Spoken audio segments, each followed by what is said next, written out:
الحمد لله رب العالمين والصلاة والسلام على سيد الأنبياء والمرسلين وعلى آله وأصحابه أجمعين اما بعد، نفلی عبادات میں چاشت کی نماز بہت بڑی عظیم نماز ہے، اور احادیث مبارکہ میں چاشت کی نماز کی بہت ساری فضائل ہیں۔ چاشت کی نماز کب پڑھی جائے، اس کا صحیح اور مناسب وقت کیا ہے؟ تو یاد رکھیے، سورج کی اچھی طرح روشن ہو جانے کے بعد، جب کہ اس میں گرمی اور حدت آ جائے، اس وقت پڑھنے والی نماز چاشت کی نماز کہلاتی ہے، جس کو صلاۃ ضحیٰ بھی کہا جاتا ہے۔ اس کی کم سے کم 2 اور زیادہ سے زیادہ 12 رکعات ہیں، البتہ درمیانہ درجہ 8 رکعات پڑھنے کا ہے، اور اکثر علماء کے نزدیک 4 رکعات پڑھنا افضل اور بہتر ہے۔ چاشت کی نماز ہر جوڑ کے صدقے کی ادائیگی کے لیے کافی ہے۔ حضرت ابو ذر رضی اللہ عنہ فرماتے ہیں کہ نبی کریم صلی اللہ علیہ وسلم نے ارشاد فرمایا، یصبح علی کل سلامہ من احدکم صدقہ فکل تسبیحۃ صدقہ وکل تحمیدۃ صدقہ وکل تہلیلۃ صدقہ وکل تکبیرۃ صدقہ وامر بالمعروف صدقہ ونہی عن المنکر صدقہ وَيُجْزِئُ مِن ذَلِكَ رَكَعَتَيْن يَرْكَعُهُمَا مِنَ الضُّحَىٰ۔ یہ مسلم شریف کی روایت ہے۔ فرماتے ہیں نبی اکرم صلی اللہ علیہ وسلم، تم میں سے ہر شخص کی جسم کی ہر جوڑ پر صبح کے وقت صدقہ لازم ہوتا ہے، پس ہر سبحان اللہ کہنا صدقہ ہے، ہر الحمدللہ کہنا صدقہ ہے، لا الہ الا اللہ کہنا صدقہ ہے، اللہ اکبر کہنا صدقہ ہے، نیکی کا حکم دینا صدقہ ہے، اور برائی سے روکنا صدقہ ہے، اور ان سب صدقات کی طرف سے چاشت کی 2 رکعات پڑھ لینا کافی ہو جاتا ہے۔ چاشت کی نماز پڑھنے والوں کے لیے جنت کا ایک مخصوص دروازہ ہے۔ حضرت ابو ہریرہ رضی اللہ عنہ سے مروی ہے کہ نبی کریم صلی اللہ علیہ وسلم کا ارشاد ہے، بے شک جنت کا ایک دروازہ ہے جسے ضحیٰ کہا جاتا ہے۔ جب قیامت کا دن ہوگا تو ایک پکارنے والا پکارے گا، این الذین کانوا یدیمون علی صلاة الضحیٰ ھذا بابکم فادخلوہ برحمت اللہ۔ یہ طبرانی کی روایت ہے، وہ لوگ کہاں ہیں جو چاشت کی نماز کو پابندی سے پڑھا کرتے تھے؟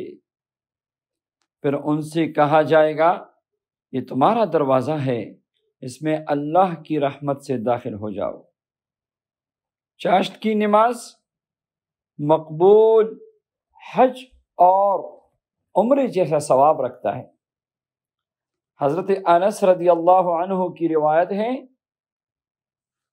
رکعتان من الضحى تعدلان عند اللہ بحجۃ وعمرۃ متقبلتین۔ چاشت کی 2 رکعت نماز پڑھنا اللہ تعالی کے نزدیک مقبول حج اور مقبول عمرے کے برابر ہے۔ اور چاشت کی نماز، میرے محترم دوستوں اور بھائیوں، چاشت کی نماز فرشتوں کی نماز ہے۔ جامع الصغیر کی روایت ہے، عبداللہ بن زید رضی اللہ عنہ فرماتے ہیں کہ نبی کریم صلی اللہ علیہ وسلم نے ارشاد فرمایا، میں نے اپنے رب سے سوال کیا کہ میری امت پر چاشت کی نماز لازم ہو جائے۔ اللہ تعالی نے ارشاد فرمایا، تلک صلاۃ الملائکہ من شاء صلاھا ومن شاء ترکھا ومن صلاھا فلا یصلیھا حتی ترتفع۔ اللہ جل شانہ نے ارشاد فرمایا، یہ فرشتوں کی نماز ہے، جو پڑھنا چاہے پڑھ لے اور جو ترک کرنا چاہے ترک کر دے، اور جو پڑھے اسے سورج کی بلند ہونے کے بعد پڑھنا چاہیے۔ اور ایک روایت حضرت ابو ہریرہ رضی اللہ عنہ سے مروی ہے، مستدرک حاکم نے روایت کیا ہے، نبی کریم صلی اللہ علیہ وسلم فرماتے ہیں لا يحافظ على صلاة الضحى الا اواب قال وهي صلاة الاوابین۔ فرماتے ہیں چاشت کی نماز کی حفاظت صرف وہی کرتا ہے جو اللہ تعالی کی طرف بہت زیادہ رجوع کرنے والا ہو، اور یہ اللہ کی طرف رجوع کرنے والوں کی نماز ہے۔ اور چاشت کی 2 رکعت پر جنت میں محل تیار ہو جاتا ہے۔ نوافل کو اللہ جل شانہ نے اپنے قرب کا ذریعہ بنایا ہے۔ حضرت انس رضی اللہ عنہ نبی اکرم صلی اللہ علیہ وسلم کا یہ ارشاد مبارک نقل فرماتے ہیں، ترمذی شریف کی روایت ہے، من صلی الضحى 12 رکعتا بنى اللہ له قصرا من ذهب فی الجنہ۔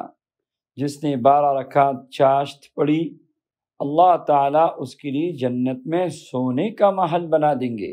حضرت کعب رحمۃ اللہ علیہ فرماتے ہیں 12 رکعتا من صلاها فی یوم سوى المکتوبہ دخل الجنہ او بنی له بیت فی الجنہ الی آخر الحدیث۔ مصنف ابن ابی شیبہ کی روایت ہے، جو فرض نمازوں کے علاوہ دن میں 12 رکعتیں پڑھ لے وہ جنت میں داخل ہوگا یا جنت میں اس کا محل بنا دیا جائے گا۔ اور 12 رکعتیں یہ ہیں، فجر سے پہلے 2 سنتیں، چاشت کی 2 رکعت، ظہر سے پہلے کی 4 سنتیں، ظہر کے بعد کی 2 سنت اور مغرب کے بعد کی 2 سنتیں۔ حضرت ابو ہریرہ رضی اللہ عنہ کی ایک روایت امام ترمذی نے نقل کی ہے، نبی کریم صلی اللہ علیہ وسلم کا مبارک ارشاد ہے، من حافظ على شفعة الضحى غفر له ذنوبه وإن كان مثل زبد البحر۔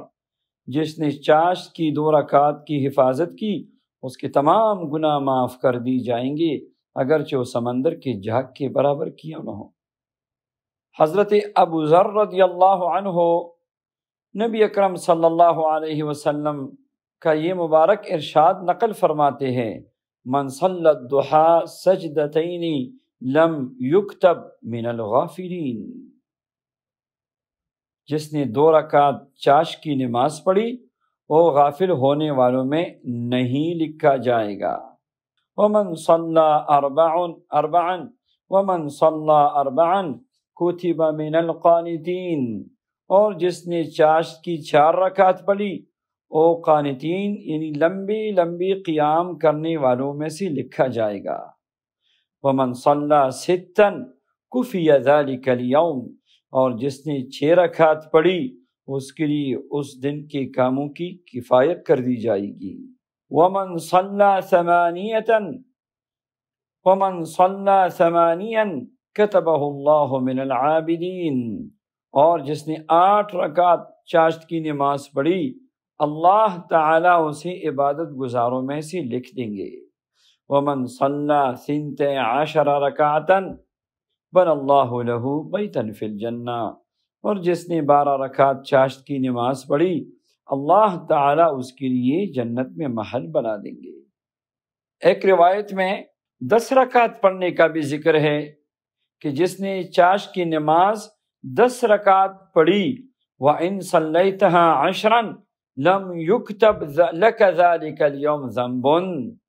جس نے چاشت کی نماز 10 رکعت پڑھی اس دن اس کا گناہ نہیں لکھا جاتا۔ السنن الکبریٰ للبیہقی۔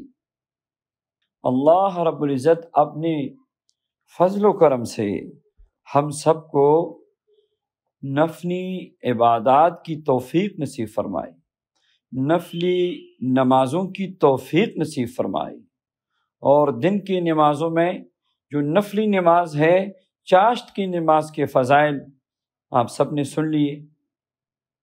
یہ کتنی مبارک نماز ہے، زندگی کا ایک ایک لمحہ قیمتی ہے، اس کو اللہ رب العزت کی عبادت میں، اللہ کو راضی کرنے میں لگا دیں۔